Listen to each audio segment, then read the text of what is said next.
har'arraa eegalee olaantummaan alagaadhaa Oromiyaa irratti anatu sii beekan anatu sii murteessan dantaa saba biroo Oromoo irratti fe'uun abadan dhumnee banna malee hin danda'amu.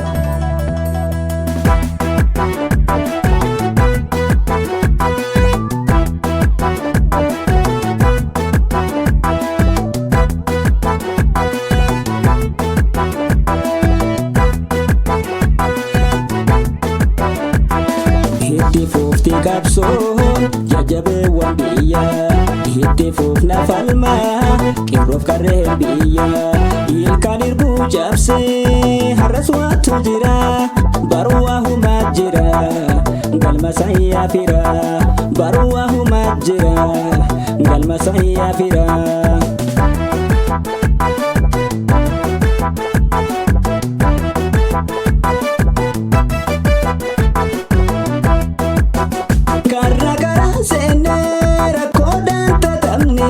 Ante duga damne akka jalle jitte gargaru fageessu kormaata bayanne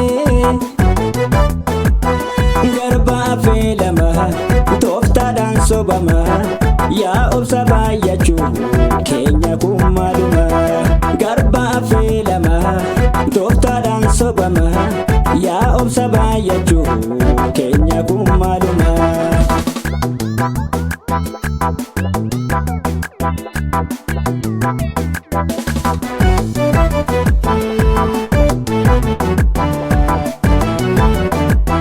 Tarsiimoon alagaa saban humneessine dantaa jilbaan cabeen keessoo murteeffame. Tarsiimoon alagaa saban humneessine dantaa jilbaan cabeen keessoo murteeffame. Maaloo yaa saba koo diinatu mootome ormi hangeffame dhugaan ukkaamame kiyyoon sirna moofaa durdu eskaafame. Kiyyoon sirna moofaa durdu eskaafame. Ajaa'iba qilleensi hurufaa anatu si beekan warra gaashee moofaa jara afaan qofaa itti waliin galu feeta waliin kufaa itti waliin galu feeta waliin kufaa.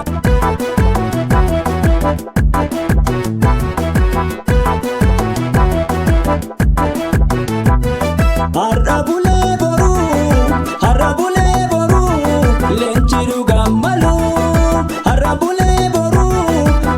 bulee boruu leenci dhugaan maluu dhufaa jiran turuu leenci dhugaan maluu dhufaa jiran turuu ifaan diimokiraasii kaleessa dhaboruu isa maleen tollu leenca bilisummaa addunyaa fuudhu leenca bilisummaa heera gittiin tolu kan Afrikaa malu kan addunyaa malu Jawaar leenca sabaa furtuu bilisummaa Oromoon simboonaa urjii sabboontota gaaddisa tokkummaa.